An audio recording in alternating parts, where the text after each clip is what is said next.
이런 뉴스를 접했습니다. 인도군과 중국군이 군인들이 충돌해서 수많은 사상자가 났다. 국경 지역에서 인도 군인과 중국 군인들이 충돌해서 인도 군인은 한 20명이 죽고 중국 군인들은 한 40여 명이 죽었다. 뉴스를 들으신 분이 있을 줄로 압니다. 그런 군사적 충돌이 일어났던 장소는 어디냐면 그 사진을 하나 좀 볼까요? 네. 이쪽에 여러분 보시기 왼쪽에 보시면 밑에가 인도고 위에가 중국이고, 그죠? 빨간색이 이렇게 국경 지역인데 저 맨 위에 가면 라다크라고 되어 있습니다. 라다크라는 지역인데 그 지역 안에서도 갈완 계곡, 이 골짜기입니다. 골짜기 계곡에서 인도 군인과 중국 군인들이 충돌해서 수많은 사상자를 낸 것입니다. 사실 인도와 중국은 이 국경 문제 때문에 1962년까지 이렇게 전쟁을 했다 그러는데 지금까지도 국경을 확정짓지 못했다 그래요. 그러니까 국경이 정확하지 않기 때문에 계속해서 여기가 내 땅이니 네 땅이니 그러고 이제 계속 싸우는 거죠. 그래서 62년 이후로 하나 합의한 게 있는데 이 분쟁 지역에 들어갈 때는 총은 가져가지 말고 그냥 총 꼭 가져가고 싶으면 탄창은 빼고 어깨 메고 그리고 이제 맨몸으로 들어가자. 총 쏘면 이제 분쟁 때문에 총 쏘면 사람이 너무 많이 죽으니까 그랬다는 거예요. 그러니까 이제 총은 쓸 수가 없으니까 분쟁 지역에서 여기 우리 땅인데 왜 들어왔느냐 시비가 붙어 싸우면은 육박전이 벌어지는 겁니다. 맨몸으로 이제 주먹으로 싸우는데 이번에는 중국 측에서 몽둥이에다가 이 못을 박아가지고 와서 때린 것 같아요. 뭐 증거 사진이 다 있는데, 근데 어떻게 죽은 거는 중국 사람이 더 많이 죽었어요. 그래서 중국에서 야 이거 이래 가지고는 안 되겠다. 그래서 저기다가 이제 어떤 군인들을 배치했냐면 그 UFC에 나가는 격투기 선수들로 만들어진 부대를 편성해 갖고 저기다가 배치를 했어요. 니들이 이제 한번 싸워봐라. 누가 이기나. 그랬더니 인도는 그에 대항하기 위해서 살인병기라고 불리는 특수부대, 가탁 특수부대를 저기다 배치했어요. 그리고 인도의 모디 총리가 무기를 수입하는 6조 원 규모의 무기 수입에 사인을 했습니다. 인도가 이제 중국 가만히 안 놔두겠다 뭐 그런 거죠. 그 지금도 인도에서는 불매운동도 벌어지고 뭐 그런다 그러는데, 여러분 이런 얘기 들으면 여러분 어떤 생각이 드세요? 저는 참 이 얘기 들으면서 참 가슴이 답답하기도 하고 참 뭐라 그럴까요? 참 불쌍하다, 어리석다 이런 생각이 듭니다. 여러분 인도하고 중국이라는 나라 땅이 얼마나 큽니까? 그러죠? 세계에서 둘째 가라면 서러워할 정도로 땅이 큰 나라들이 인도하고 중국이에요. 아니 그런데 그렇게 땅덩어리가 큰데 그거 뭐 저 골짜기 하나 가지고 뭘 그렇게 사람을 죽여서 가면서까지 저거를 그냥 가지려고 그렇게 할 필요가 뭐가 있느냐. 참 딱하다, 참 불쌍하다 그런 생각이 들더라고요. 아니 여러분 좀 그렇게 하면 안 됩니까? 우리도 충분히 땅이 있다. 그거 당신네 가지십시오. 뭐 그렇게 한다든지 아니면 뭐 그거조차 아까우면 그럼 좀 적당히, 그죠? 선 그어가지고 여기 우리 땅 할 테니까 이거 당신네 땅 하십시다. 그래서 그렇게 하면 되지. 아직까지도 국경을 확정하지 못하고 계속 군사들 보내가지고 싸우는 이런 모습이 참 딱하다. 그런 생각이 드는 것이죠. 근데 우리 생각만큼 그게 안 되는 모양입니다. 짝대기 하나 가지고 쭉 선 그어가지고 그냥 이렇게 적당히 나눕시다. 이게 안 되는 모양이에요. 왜 안 될까요? 욕심 때문이죠. 욕심 때문에. 1m라도 더 갖자 이거예요. 그 욕심 때문에. 그리고 보면 참 여러분 욕심은 한도 끝도 없는 것 같아요. 욕심이라고 하는 건 진짜 밑 빠진 독이라 그럴까요? 계속해서 채워도 채워지지 않는 게 욕심이다. 우리가 어느 정도 갖고 싶은 목표가 있으면 그거 가지면 땡 할 것 같지만은 또 안 그렇더라. 더 많은 거 갖고 싶고 하는 게 이게 우리의 욕심이라고 하는 거죠. 이렇게 전 세계에서 둘째가라면 서러워할 정도로 땅덩어리 큰 나라들조차도 저는 계곡 하나 양보할지 모르고 저렇게 싸우니 어떻게 이 세계의 평화가 이루어질 수 있겠느냐라고 하는 거죠. 여러분, 어떤 사람 그런 얘기 합니다. 인류의 역사는 전쟁의 역사다. 뭐 그럴 것도 같아요. 여러분, 어느 한 해도 전쟁이 없는 날이 없을 정도로 인류의 역사는 전쟁의 영속이었다라고 하는 거죠. 왜 그래요? 모든 나라들이 그저 너무 자국의 이익을 추구하다 보니까 만족 못하는 겁니다. 그래서 약소국가를 침략하고 가서 빼앗고 약탈하고, 그러니까 전쟁은 끝나지 않는 것이죠. 그런 생각을 한번 해봤습니다. 정말 이럴 수는 없을까?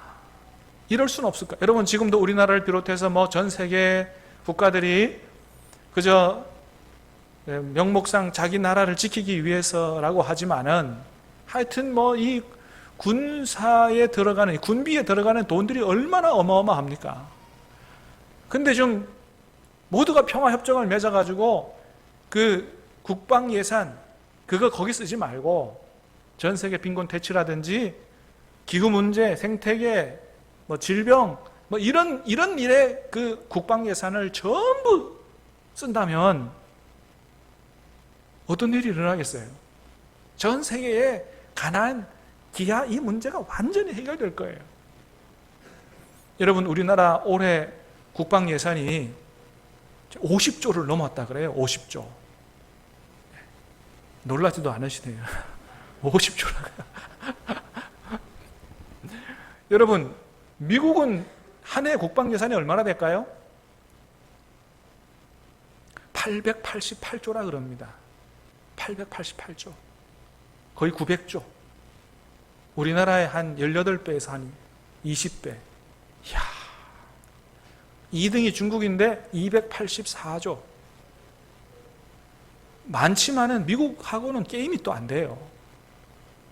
그 다음에 3등은 호주 81조, 4등은 인도 73조. 우리나라가 7등까지 올라갔다 그래요. 뭐 재작년인가 얼마 몇 년 전에는 10등 뭐 이렇게 했는데 어마어마한 돈이죠. 근데 이렇게 전 세계가 엄청난 돈을 무기 제조와 구입에 사용하고 있다는 것입니다. 이렇게 많은 돈들이 군사비로 들어가는데 한편 세계 식량기구가 발표한 기아에 관한 사실은 이렇답니다. 8억 명 정도가 매일 밤 굶주린 채 잠자리 든다는 거예요. 8억 명이. 먹을 게 없어서 배고픈 배를 움켜잡고 잠자리 든다. 그 중에 대부분은 여성과 어린이라 그럽니다. 5살 이하의 어린이 2억 명 정도가 식량 부족으로 체중이 미달이라 그럽니다. 건강하게 못 크는 것이죠. 매일 2만 4천 명 정도의 사람이 굶주림 혹은 그로 인한 질병으로 사망한답니다. 이게 조금 뭐 통계가 자료가 조금 시간이 지난 거긴 해요. 그래도 2만 4천 명이 배고파 죽는다는 거예요. 7초마다 어린이 한 명이 굶주림 혹은 그로 인한 질병으로 죽는다고 합니다.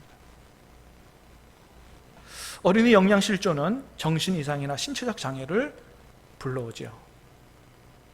지금 우리나라는 뭐 부자 나라가 돼서 굶어 죽는 거 이런 거 생각 안 합니다만은, 그러나 전 세계에 아직도 먹을 것이 없어서 이렇게 굶어 죽는 사람들이 엄청나게 많다는 것입니다.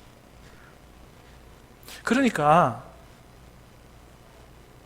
이 군사하러 들어가는, 군비에 들어가는 이 돈을, 이 어마하고 이 막대한 돈을 좀 그거 하지 말고, 핵무기 만드는 데 쓰지 말고, 그걸 세계 빈곤 퇴치에, 가난하고 굶주린 나라에 지금 질병을 치료하는 이런 일에 그 쓰면, 여러분 이 세상에 이 지구촌이 어떤 나라가 될까요?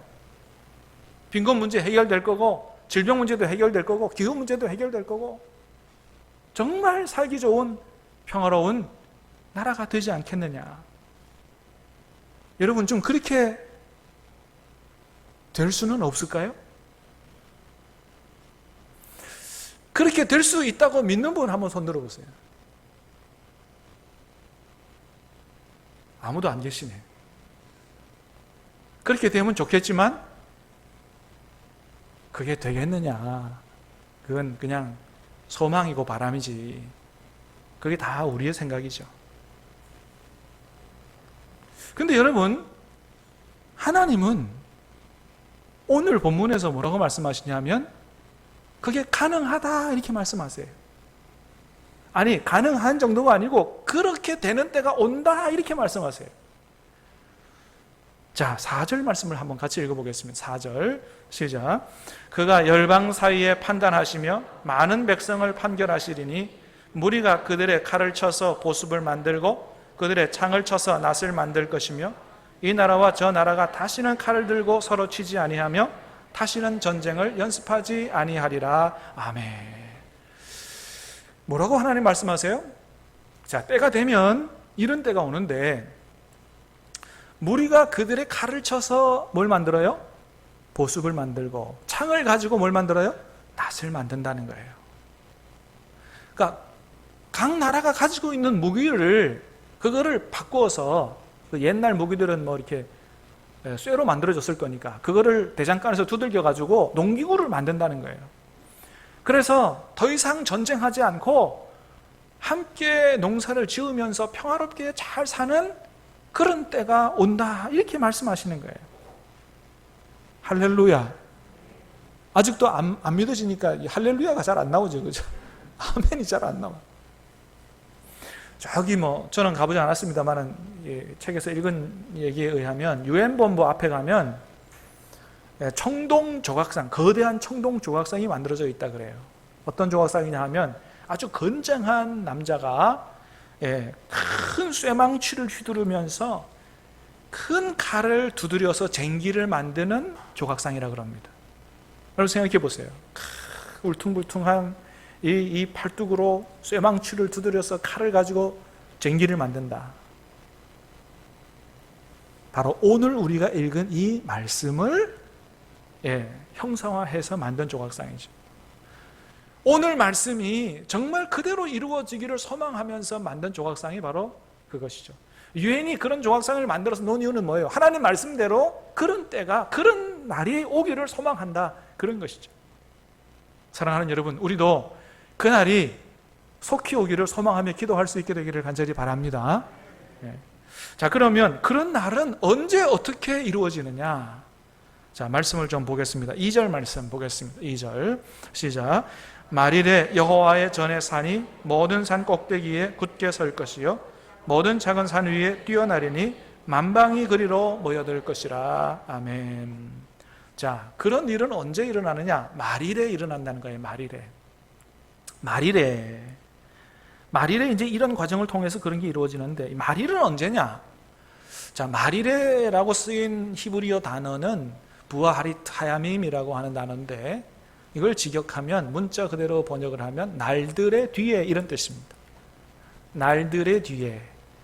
그러니까 정확하게 언제인지는 잘 몰라요. 그걸 얘기 안 하셨어요. 날들의 뒤에. 그러니까 날들이라고 하면 이틀도 될 수 있고 3일도 될 수 있죠. 그리고 그 날들이 많은 날들의 뒤에라고도 할 수가 있어요. 그래서 한 3가지로 번역할 수 있는데, 첫 번째는 뭐냐 하면 얼마 후에, 가까운 장래에. 그러니까 이사야가 지금으로부터 2700년 전에 예언할 때 얼마 후에 이게 이루어질 것이다, 이렇게 볼 수도 있고요. 두 번째는 아주 많은 날들의 후라는 의미로 마지막 날에, 이런 뜻으로 번역할 수도 있어요. 그래서 주로 많은 성경들이 그렇게 번역했습니다. 새 번역이나 현대인의 성경이 마지막 날에. 또 영어 성경 맨 밑에도 보면 NIV나 킹 제임스 버전이 in the last days, 그래서 마지막 날에 이렇게 번역을 했어요. 공동 번역은 장차 어느 날인가 뭐 그렇게 번역을 했습니다. 자, 그런데 첫 번째 번역인 가까운 장래에, 라고 하는 뜻은 아닌 것 같아요. 왜냐하면 이스라엘 역사를 보면 이사야가 이런 예언을 한 이후에 오늘 이 말씀이 이스라엘 역사 가운데 이루어진 일이 없습니다. 그리고 나중에 바벨론에게 남유다가 망하게 되죠. 망하게 되고 난 다음에 70년이 지나서 바벨론 포로에서 돌아옵니다. 그 바벨론 포로에서 돌아온 이후에 이런 역사가 일어났느냐? 그렇지 않아요. 그 다음에 또 계속해서 페르시아의 지배를 받고 헬라 제국의 지배를 받고 로마 제국의 지배를 받고 이제 그렇게 됐죠. 그래서 가까운 장래에 일어나는 예언은 아닌 것이죠. 자, 그런데 이 하나님의 전이 있는 이 예루살렘이 온 세상의 주목을 받고 예루살렘에서 시작한 교회에 수많은 사람들이 밀려드는 폭발적 부흥이 일어났던 때가 있습니다. 그때가 언제냐 하면 바로 예수 그리스도께서 이 땅에 오셔서 하나님의 일을 이루시고 십자가에 못 박혀 죽으시고 3일 만에 부활 승천하신 이후에 성령이 오셨어요. 성령이 오신 이후에 교회가 세워졌습니다. 교회를 통해서 복음이 전파됐어요. 수많은 사람들이 교회로 몰려들었습니다. 거기서부터 이 놀라운 뒤에 나오는 말씀 보면 예루살렘이 온 세상에 주목을 받는 이런 일들이 일어나게 된 것이죠. 그래서 그때를 베드로가 뭐라 그랬냐 하면 말세다 그렇게 얘기했어요. 사도행전 2장 17절을 보면 자 시작 하나님이 말씀하시기를 말세에 내 영을 모든 육체에 부어주리니 너희의 자녀들은 예언할 것이요 너희의 젊은이들은 환상을 보고 너희 늙은이들은 꿈을 꾸리라. 아멘. 자, 이미 구약 성경의 요엘서에 예언되어 있는 말씀인데 하나님 말씀하시길 뭐라 그러냐 하면 말세에 마지막 날에 내가 내 영을 부어주리라. 성령을 부어주리라. 모든 하나님의 백성에게 남자와 여자 모든 육체에게 부어주리라. 그렇게 말씀하셨어요. 그래서 여러분 사실 말세는 앞으로 남아있는 그 말세만 말세가 아니고 성경적으로 보면 말세는 이미 예수님께서 이 땅에 오셨을 때 성령이 오셨을 때부터 말세가 시작이 됐습니다. 그래서 말세는 어느 한 지점이라기보다는 성경적인 말세는 뭐예요? 예수님이 초림하신 이후부터 재림하시는 그날. 그러니까 재림은 말세의 완성이라고 할 수 있습니다. 그러니까 여러분 지금 우리는 어느 때에 살고 있습니까? 말세에 살고 있는 거예요. 예수님이 오시고 다시 재림할 그 중간에 살고 있기 때문에 이 말세에 살고 있는 것입니다. 그래서 오늘 본문의 역사가 언제 이루어질 수 있느냐? 뭐예요? 그러니까 언제 이루어지느냐? 오늘 우리가 사는 이 시대에 그때 이루어질 수 있는 말씀이다라고 하는 것이죠. 사랑하는 여러분, 간절히 바라기는 오늘 말씀에 있는 이 놀라운 축복의 역사가 주님 오시기 전에 우리가 살아가는 동안에 이루어질 수 있게 되기를 주님의 이름으로 축복합니다. 얼마나 신나고 얼마나 기가 막힌 일이에요. 자, 하여튼 말일에 어떤 일이 일어나는가 하면 자, 2절 말씀을 보면 아까 그죠? 자, 여호와의 전의 산이 모든 산 꼭대기에 굳게 설 것이요 모든 작은 산 위에 뛰어나게 될 것이다 그랬습니다. 여호와의 전의 산이 모든 산 꼭대기 위에 굳게 설 것이다. 여기 여호와의 전의 산은 무슨 산이냐 하면 여호와의 성전이 어디에 있냐 하면 예루살렘에 있죠. 그래서 예루살렘에 있는 성전이 있는 산을 시온산이라고 그래요. 시온산. 이 시온산은 높이가 한 600m 정도 되는데 우리나라로 치면은 관악산 정도 된다고 할까요? 예. 근데 그 산이 때가 되면, 그러니까 말세에, 말일에 모든 산 위에 꼭대기에 굳게 서는 그런 때가 온다는 것입니다. 여러분 생각해 보세요. 해발 600m 되는 산이 세계의 모든 산 꼭대기에 굳게 서는 이런 일들이 어떻게 이루어질까요?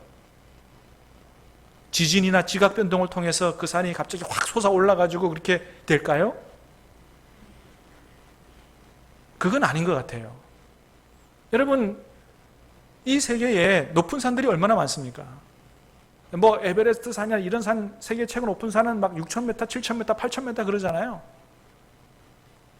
그러니까 이건 그런 말씀이라기보다는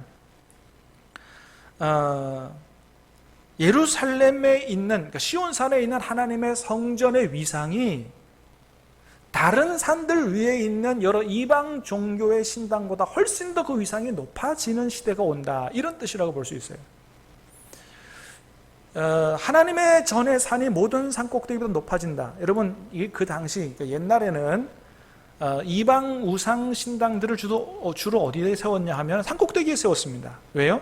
산 꼭대기는 하늘과 맞닿은 곳이라고 생각해서 신들과 가깝다, 그래서 산 꼭대기에 세웠어요. 그래서 하나님의 성전에 있는 산이 다른 산들보다 높아진다는 것은 산 자체가 높아진다는 것보다는 뭐예요? 하나님의 성전의 위상이 다른 이방 종교들보다 훨씬 더 뛰어나게 되는 그런 때가 온다라고 하는 것이죠. 그리고 또 하나, 세계의 모든 사람들이 하나님의 성전으로 몰려 들어오는 역사가 있다는 거예요. 만방이 그리로 모여들 것이라, 그렇게 말씀하십니다. 만방이 그리로 모여들 것이라. 저기 만방이 그리로 모여든다라고 할 때, 모여든다는요, 이게 히브리어 외나하루인데 강물이 흘러가다, 이런 뜻입니다.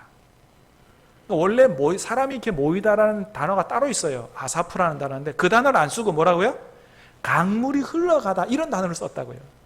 그러니까 지금 사람들이 하나님의 성전으로 몰려드는데 어떻게 몰려든다고요? 한 사람 두 사람 몰려드는 게 아니고 강물이 흘러가는 것처럼 모여든다. 무슨 말이에요? 어마어마하게 많은 사람들이 하나님의 성전으로 몰려 들어가는 그런 역사가 있다는 거예요. 언제 있다고요? 말일에, 말세에. 사랑하는 여러분, 우리 교회 앞날에 다시 한번 지역 주민들이 강물처럼 교회로 흘러 들어오는 역사가 있게 되기를 주님의 이름으로 축복합니다. 우리는 그 소망의 날을 생각하면서 기도해야 될 거예요. 자, 그렇게 많은 사람들이 강물처럼 주님의 전으로 몰려드는 이유가 뭐냐? 3절을 같이 읽겠습니다. 3절 시작. 많은 백성이 가며 이르기를 오라, 우리가 여호와의 산에 오르며 야곱의 하나님의 전에 이르자. 그가 그의 길을 우리에게 가르치실 것이라. 우리가 그의 길로 행하리니 이는 율법이 시온에서부터 나올 것이요 여호와의 말씀이 예루살렘에서부터 나올 것임이니라. 아멘.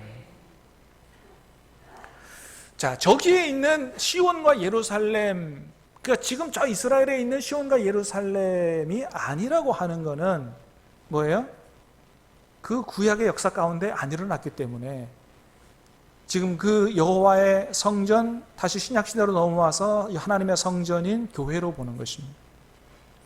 많은 사람들이 이렇게 하나님의 성전으로 몰려드는 이유는 거기에서 뭐가 나오기 때문이라고요? 하나님의 말씀이 나오기 때문이다. 그러니까 한마디로 말하면 많은 사람들이 하나님의 전으로 몰려드는 이유는 뭐냐면 말씀 때문이라는 거예요. 하나님의 말씀. 그러니까 하나님의 말씀을 사모하는 사람들이 막 교회로 몰려드는데 강물처럼. 그런데 강물처럼 흘러드는 것도요, 여러분, 강물은 원래 높은 데서 낮은 데로 흘러갑니다. 그죠? 근데 지금 강물이 어디로 흘러가요? 하나님의 성전 있는 산으로 흘러 들어간다. 그러니까 강물이요, 거꾸로 역류하는 겁니다. 지금 한번 생각해 보세요. 머릿속에 얼마 전에 우리가 부산에 물난리가 나서 그 뉴스를 보니까 자성대 같은 데는 도로에서 막 거꾸로 물이 막 콱 솟아오르고 막 역류하더라고요. 여러분, 물이 역류하는 거 보면 어떤 생각이 들어요? 때로는 막 두려운 마음이 들잖아요. 그러니까 물이 이렇게 잔잔하게 흘러가는 것보다 역류하는 거 보면 굉장히 무서운 마음이 들어요. 그러니까 하나님의 성전을 향하여 사람들이 막 물이 역류하는 것처럼 막 밀려 들어온다. 그렇게 두려울 정도로 사람들이 굉장히 많이 밀려 들어오는 걸 얘기하는 거죠. 그러니까 때가 되면 어떤 일이 일어나냐 하면 하나님의 성전에서는 하나님의 말씀이 강물처럼 흘러나고 그 말씀에, 그 생명의 말씀을 사모하는 사람들이 마치 강물이 역류하는 것처럼 하나님의 전으로 밀려드는 그런 일들이 일어난다는 거예요. 근데 사실은 이런 역사가 한번 있었습니다. 우리나라 같은 경우에도 70년대, 80년대에 많은 사람들이 교회로 밀려 들어왔습니다. 한국교회에 아주 대폭발 부흥이 일어났죠. 세계 역사에, 기독교 역사에 한국교회처럼 폭발적으로 그렇게 빠른 시간 안에 부흥 성장한 교회는 없다 그러잖아요. 그래서 그때 목회하셨던 목사님들, 저희 장인어른도 그때 목회하셨는데 뭐라고 말씀하셨냐면 그때는 천막만 쳐도 교회가 된다 그랬어요. 우리 교회도 천막을 쳤던 적이 있지 않습니까? 여러분, 지금 천막 쳐놓고 목회 시작하면 될까요? 지금은 어렵잖아요, 그죠? 지금은 좋은 교회도 잘 안 가는데 뭐. 근데 그때는 천막만 쳐놔도 막 사람들이 몰려들고 그랬죠. 여러분, 지금 생각하면 얼마나 불편해요. 천막, 여름에 얼마나 뜨겁고요. 비 오면 비 물 새고 그러는데도 불구하고 그렇게 불편해도 많은 사람들이 그 하나님의 성전으로 모여들었다는 것입니다. 왜 그렇게 몰려들었을까요? 그때 목사님들이 지금 목사님보다 훨씬 공부를 많이 했고 설교도 훨씬 잘하고 그래서 그랬을까요? 그거 아니죠. 뭐예요? 하나님께서 그 당시 우리 민족에게 하나님의 말씀을, 하나님의 은혜를 사모하는 영을 부어주셨기 때문이죠. 사랑하는 여러분, 간절히 바라기는 오늘도 하나님께서 우리에게 하나님의 은혜를 간절히 사모하는 영을 부어주시기를 간절히 소원합니다. 말씀을 사모하는 그런 영을 부어주시기를 간절히 소원합니다. 기도하는 자리를 소원하는 그런 영을 부어주시기를 주님의 이름으로 축복합니다. 그래서 정말로 간절히 하나님의 은혜를 사모하고 말씀을 사모하고 기도를 사모하고 그렇게 해서 하나님의 전으로 사람들이 몰려들기 시작하면 놀라운 역사가 일어난다는 거예요. 어떤 역사가 일어나느냐? 자, 이제 4절 말씀을 다시 읽겠습니다. 자, 이런 역사가 일어난다. 시작. 그가 열방 사이에 판단하시며 많은 백성을 판결하시리니 그들의 칼을 쳐서 보습을 만들고 그들의 창을 쳐서 낫을 만들 것이며 이 나라와 저 나라가 다시는 칼을 들고 서로 치지 아니하며 다시는 전쟁을 연습하지 아니하리라. 아멘. 그렇습니다, 여러분. 많은 사람들이 하나님의 말씀을 사모해서 말씀을 듣기 위하여 교회로 몰려들고 말씀을 배우고 우리가 여호와의 길로 행하자 결단하고 그 말씀대로 순종해 살 때 이런 놀라운 역사가 일어난다는 거예요. 더 이상 군비 경쟁 안 하고 무기에 쓸 돈을 가지고 오히려 다른 데 투자해서 함께 다 잘 살게 되는 이러한 역사가, 이러한 나라가 바로 하나님의 전으로 말씀을 사모해서 사람들이 몰려들 때 일어난다는 거예요. 그런데 저런 역사가 지금까지 일어났어요? 안 났어요? 아직까지는 일어나지 않았잖아요. 하나님의 성전으로 많은 사람들이 몰려들어오긴 했지만은 그러나 더 이상 무기를 만들지 않고 그것으로 함께 잘 사는 평화로운 나라를 만들어지지 않았어요. 그래서 아직 이 말씀은 아직 이루어질 말씀으로 보는 것입니다.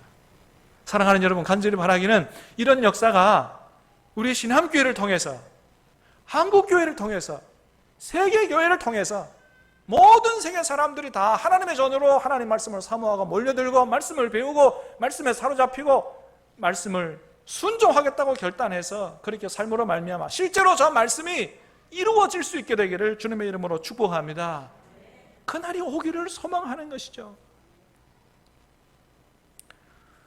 여러분, 하나님의 말씀에 우리를 변화시키는 능력이 있는 줄로 믿습니다.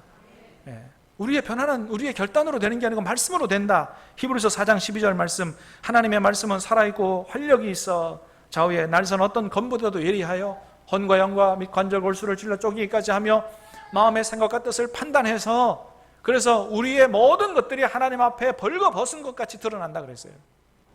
하나님의 말씀이 우리를 비춰줘서 하나님 앞에 모든 게 다 드러나서 우리가 회개하지 아니할 수밖에 없는, 회개하지 아니할 수 없는 그런 놀라운 능력의 역사가 하나님의 말씀 가운데 있다. 여러분, 오늘도 말씀을 통해서 저와 여러분의 자신을 볼 수 있게 되기를 간절히 바랍니다. 우리가 말씀을 읽는 것보다 말씀이 우리를 읽도록 그렇게 해야 돼요. 그래서 우리 자신을 말씀을 통해서 제대로 볼 때 우리가 회개하고 새로워질 수 있는 것이죠. 또 말씀에는 이런 역사가 있다 그랬어요. 데살로니가전서 2장 13절 말씀을 같이 한번 읽겠습니다. 시작. 이러므로 우리가 하나님께 끊임없이 감사함은 너희가 우리에게 들은 바 하나님의 말씀을 받을 때에 사람의 말로 받지 아니하고 하나님의 말씀으로 받으니 진실로 그러하도다. 이 말씀이 또한 너희 믿는 자 가운데서 역사하느니라. 아멘. 사도 바울이 데살로니가 교회에 가가지고 3주밖에는 말씀을 못 전했습니다. 에베소에서 3년 전했습니다. 고린도에서 1년 6개월 전했습니다. 데살로니가 교회는 3년 3주밖에 못 전했어요. 그런데 이 사람들은 사도 바울의 말을 어떻게 받았냐 하면 사람의 말로 받지 않고 하나님의 말씀으로 받았고 그것을 믿었다고 그랬어요. 받고 믿으니 어떻게 해요? 믿는 자 속에서 역사하더라. 그래서 변화와 축복의 열매가 맺히더라. 그래서 데살로니가 교회가 어떤 교회가 됐느냐? 1장에 보니까 주님을 본받는 교회가 됐고요. 그 다음에 뭐냐 하면 모든 믿는 사람들의 본이 되는 교회가 됐고요. 그들의 믿음의 소문이 온 세상에 퍼지는 그런 교회가 되더라라고 하는 거예요. 사랑하는 여러분, 우리 교회도 하나님의 말씀을 제대로 배우고 하나님 말씀에 순종해 살면 이런 축복의 역사가 나타나게 될 줄로 믿습니다. 그래요. 그래서 우리가 교회 다니기만 하면 안 되고 정말 말씀을 제대로 배우고 순종하는 삶을 살아야 되죠. 저는 요즘에 미국의 트럼프 대통령을 보면서 참 안타깝다 그런 생각을 합니다. 트럼프 대통령도 크리스찬인 것 같아요. 뉴스를 보면 뭐 이렇게 성경책을 들고 교회를 가고 막 이런 걸 보면 그런데 그 요즘에 트럼프 대통령의 행보를 보면 진짜 하나님을 믿는 사람이 맞나 그런 생각을 할 때가 있습니다. 왜냐하면 입만 열면 돈 얘기만 하기 때문에 그래요. 돈 하는 거죠. 뭐 자국의 이익과 돈 앞에서는 동맹도 없어요. 염치도 없어요. 막 깡패처럼 막 일수 걷는 깡패처럼 그렇게. 여러분, 미국이라는 나라가 어떤 나라입니까? 미국이라는 나라는 시작 때부터 믿음으로 세워진 나라가 미국이에요. 영국에서 청교도들이 자기들의 믿음을 핍박할 때 믿음을 지키기 위해서 메이플라워호를 타고 그리고 목숨을 걸고 나라를 떠나서 신대륙에 도착해서 시작한 나라가 미국입니다. 믿음을 지키기 위해서 시작한 나라가 미국이기 때문에 하나님께서 그 미국을 사랑하시고 축복하신 것이죠. 오늘날의 미국은 하나님의 축복으로 된 것이죠. 여러분, 그렇다고 한다면 하나님께서 그 미국이 어떤 나라가 되기를 원하시겠어요?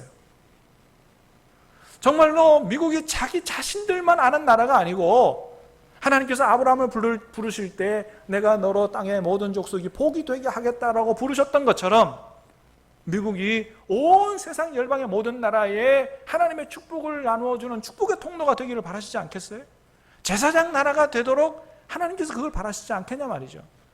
그런데 트럼프 그거 모르는 것 같아요. 오로지 자기 민족, 자기 나라 그것만을 위해서 정치하고 있습니다. 그러니 여러분, 얼마나 지금 미국이 추한 나라가 됐어요. 미국의 위상과 국격이 그냥 자꾸 떨어지고 있잖아요. 여러분, 미국이란 나라가 글자 그대로 하면 무슨 나라입니까? 아름다운 나라 아니에요. 그 아름다운 나라가 국격이 떨어지고 추한 나라가 되고 있다고 하는 것이죠. 얼마나 안타까운 일입니까? 그래서 우리가 성경책 들고 교회만 다닐 게 아니고 어떻게 해야 돼요? 정말 하나님의 말씀을 사모하고 오늘 말씀이 우리 안에 이루어지기를 기도하면서 말씀을 사모하고 주님 앞에 모여서 말씀을 제대로 배우고 우리가 여호와의 길로 행하자 결단하고 말씀에 순종하고 살 때, 그럴 때 오늘 본문의 변화의 역사가 놀랍게 일어난다라고 하는 것이죠. 그야말로 무기를 쳐서 농기구를 만들고 서로 싸움과 분쟁이 사라지고 하나님 주시는 놀라운 평화를 누리고 사는 그러한 아름다운 세계가 이루어진다라고 하는 것입니다. 할렐루야. 사랑하는 여러분, 우리가 그렇게 함으로 말미암아 먼저 우리의 삶 가운데서, 우리의 마음 가운데, 우리의 가정 가운데, 우리 교회 가운데서 먼저 하나님 주시는 놀라운 평화가 이루어질 수 있게 되기를 주님의 이름으로 축복합니다. 그러면 우리 가정이 변할 거예요. 우리 사회가 변할 거예요. 우리 한국 교회가 달라지고 우리 세계 교회가 달라지면 전 세계 열방에 정말 오늘 같은 말씀들이 그대로 이루어지는 날이 오게 될 것입니다. 사랑하는 여러분, 오늘 말씀 하나님께서 이사야 선지자를 통해서 예언하신 말씀이고 약속하신 말씀이니 이 말씀과 이 거룩한 꿈은 반드시 이루어지게 될 줄로 믿습니다. 우리 한국교회와 세계교회 통해서 이루어지게 되기를 소원합니다. 우리 시대에 이루어질 수 있게 되기를 주님의 이름으로 축복합니다. 우리 같이 찬양하고 기도하도록 하겠습니다.